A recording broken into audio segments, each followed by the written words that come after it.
ಈ ಥರ ಮಾಡ್ತಾವ್ರೆ ಮೋಸ. ಇಲ್ಲಿ ಓಲಾ ಗಾಡಿಯವರು ಅದಕ್ಕೆ ಬೆಂಕಿ ಇಕ್ತಾ ಇದ್ದೀನಿ ಸರ್. ನಾನು ಡೀಸೆಲ್ ಇದೆ ಹೊಟ್ಟೆ ಹೊಡಿತಾ ಇದೆ ನನಗೆ.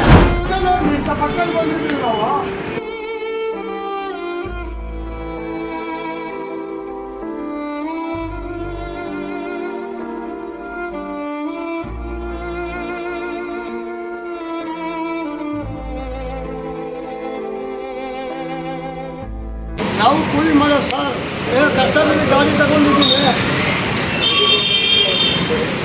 ಈ ಥರ ಮಾಡ್ತಾವ್ರೆ ಮೋಸ. ಇಲ್ಲಿ ಓಲಾ ಗಾಡಿಯವರು ಈ ಥರ ಮೋಸ ಜನಗಳಿಗೆಲ್ಲ ಮೋಸ ಮಾಡ್ತಾರೆ ಸರ್. ಹೇಳಿ, ಹಿಂಗೆ ಮಾಡಿ ಇಕ್ತಾವ್ರೆ ಇವರು. ಅದಕ್ಕೆ ಬೆಂಕಿ ಇಕ್ತಾ ಇದ್ದೀನಿ ಸರ್. ನಾನು ಡೀಸೆಲ್ ಇದೆ ಹೊಟ್ಟೆ ಹೊಡಿತಾ ಇದೆ ನನಗೆ. ಕಟ್ಟಿ ಬ್ಯಾಂಕ್ಗೆ ಅಕೌಂಟ್ ಕಟ್ತಾ ಇದ್ದೀನಿ. ನೋಡಿ ಈ ಥರ ಮಾಡ್ತಾವ್ರೆ, ನೀವೇ ನೋಡಿರಿ. ಈಗ ಏನು ಹೇಳ್ತಾರೆ ಅವರು? ಅವ್ರು ಆಗಲ್ಲ ಅಂತ ಇದ್ದಾರೆ ಸರ್. ಆಗಲ್ಲ, ಎತ್ಕೊಂಡೋಗ್ರಿ ಗಾಡಿ ಅಂತ ಅವ್ರೆ ವಾಪಸ್ಸು. ಅದಕ್ಕೆ ಬೆಂಕಿ ಇಟ್ಬಿಡ್ತೀನಿ ಇಲ್ಲೇನೆ, ಎತ್ಕೊಂಡು ಹೋಗಲ್ಲ ಗಾಡಿನ.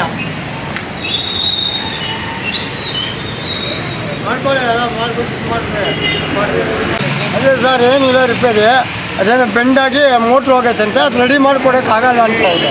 28,000 ಬೇಕಂತೆ. ಈಗ ಏನೇನು ಸರ್ ಕೂಲಿ ಮಾಡೋರು ನಾವು. ಎಲ್ಲ ಲೋನ್ ಎಲ್ಲ ಕ್ಲಿಯರ್ ಆಗ್ಬಿಟ್ಟಿದ್ದು. ಇನ್ನೂ ಲೋನ್ ಕ್ಲಿಯರ್ ಆಗಿಲ್ಲ. 8 ತಿಂಗಳು ಸರ್. ಈ 5ನೇ ತಾರೀಕು ಬಂದು 8 ತಿಂಗಳಾಯ್ತು ಗಾಡಿ ಬಂದು. ಕರೆಕ್ಟಾಗಿ ಲೋನ್ ಕಟ್ತಾ ಇದ್ದೀರಾ? ಲೋನ್ದೇನು ಪ್ರಾಬ್ಲಮ್ ಈಗ ಇಲ್ಲ. ನಿಮ್ಮದು ಏನು ಪ್ರಾಬ್ಲಮ್ ಆಗಿರೋದು? ಇದು ಅದೇನೋ ಮೋಟ್ರ್ ಇದಾಗೈತಂತೆ. ವೀಲ್ ತಿರುಗ್ತಾ ಇಲ್ಲ, ವೀಲ್ ಪ್ರಾಬ್ಲಮ್ ಆಗಿದೆ ನಿಮಗೆ. ಗಾಡಿ ಸ್ಟಾರ್ಟ್ ಆಗ್ತಾ ಇಲ್ಲ. ಅದು ಕೊಟ್ಟು ಅದೆಲ್ಲೋ ಹೆಸರುಗಟ್ಟ ಕಳಿಸಿದ್ರು. ಅಲ್ಲಿಂದ ವಾಪಸ್ ತಂದೆ ಇವಾಗ ಗಾಡಿ. ಹಾಂ, ಬಾಡಿಗೆ ಗಾಡಿ ಮಾಡ್ಕೊಂಡು ತರಬೇಕು. ಇವಾಗ ಏನು ಪ್ರಾಬ್ಲಮ್ ಅಂತ ಹೇಳ್ತವ್ರೆ? ಏನೋ ಆಗಲ್ಲ ಅಂತವ್ರು ಸರ್. ಆಗಲ್ಲ ಅಂತಾರ? ಏನು ದುಡ್ಡು ಕಟ್ಟು ಏನು ಮಾಡೋ? ದುಡ್ಡು ಕಟ್ಟಪ್ಪ ಅಂತವ್ರೆ. 38,000 ಕಟ್ಟು ಅಂತವ್ರೆ. 38,000 ಕಟ್ಟು ಅಂತವ್ರ? ಸರಿ, ಇವಾಗ ಇದು ಕ್ಲೈಮ್ ಆಗ್ತಾ ಇಲ್ಲ ನಿಮ್ಗಿಲ್ಲ? ಇದು ಆಗ್ತಾ ಇಲ್ವ ಸರ್? ಇನ್ಶೂರೆನ್ಸ್ ಎಲ್ಲ ಕಟ್ಟಿದ್ದೀರಾ ನೀವು? ಎಲ್ಲ ಫುಲ್ ಕಟ್ಟಿದ್ದೀವಿ ಸರ್. ಅದಕ್ಕೆ ನೀವು ಇವಾಗ ಏನು ಮಾಡ್ತಾ ಇದ್ದೀರಾ? ಬೆಂಕಿ ಇಕ್ತಾ ಇದ್ದೀವಿ. ಡೀಸೆಲ್ ಹಾಕಿ ಬೆಂಕಿ ಇಕ್ತಾ ಇದ್ದೀವಿ. ಅಲ್ಲಿ ಬಿಟ್ಟಾಗ ಏನಾದ್ರು ಆಗುತ್ತಾ ನೋಡೋಣ ಅಂದು ಅಲ್ಲೂ 15 ದಿನ ಬಿಟ್ಟಿದ್ವಿ. ಸರಿ ಆಯ್ತು ಅಂತ ಹೇಳಿ ಅಲ್ಲಿಗೂ ಕಳಿಸ್ಕೊಟ್ಟಾದ್ಮೇಲೆ ಅಲ್ಲೇನು ಹೇಳ್ತಾ ಇದ್ದಾರೆ, 6 ತಿಂಗಳು ಇಟ್ಕೊಂಡು ಸರ್ ಇದಾಗಲ್ಲ, ಇನ್ಶೂರೆನ್ಸ್ ರಿಜೆಕ್ಟ್ ಆಗೋದು ಎಂದು. 6 ತಿಂಗಳಿಂದ ಅವೇ ಲೋನ್ ಕಟ್ತಾನೆ ಅವನೇ. ಅಟ್ಲೀಸ್ಟ್ ಅವ್ರು ಹಿಂಗೆ ಆಗದೆ ಅಂತೇಳಿ ಲೋನನ್ನೇ ಸ್ಟಾಪ್ ಮಾಡೋಂತ ಹೇಳ್ಬಾರ್ದು. ಕರೆಕ್ಟ್ ಅಲ್ವಾ? ಅದು ಮಾಡಿಸಿಲ್ಲ.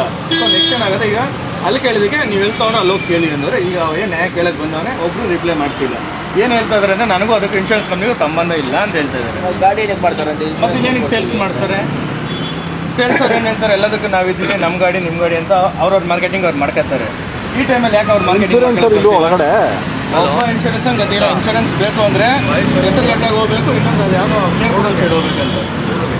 ಹಾಂ, ಅಲ್ಲೆಲ್ಲ ತೊಗೊಂಡೋಗಿ ಫೋಟೋ ಗಿಟ್ರೋ ಮಾಡ್ಕೊಂಡು ಗಾಡಿ ಮಾಡ್ಕೊಂಡು 1,000 ರೂಪಾಯಿ 15,000 1,500 ಕಟ್ಕೊಂಡು ಹೋಗ್ಬೇಕು. ಹೋಗಿ 1,500 ಬರೋ 1,500 ಡೈಲಿ ಇದನ್ನೇ ಮಾಡ್ಕೊಂಡು ಒಬ್ಬರು ಬಂದಾಗ ಒಬ್ಬರು ಯಾರು ಇಲ್ಲ ಶೋರೂಮಲ್ಲಿ.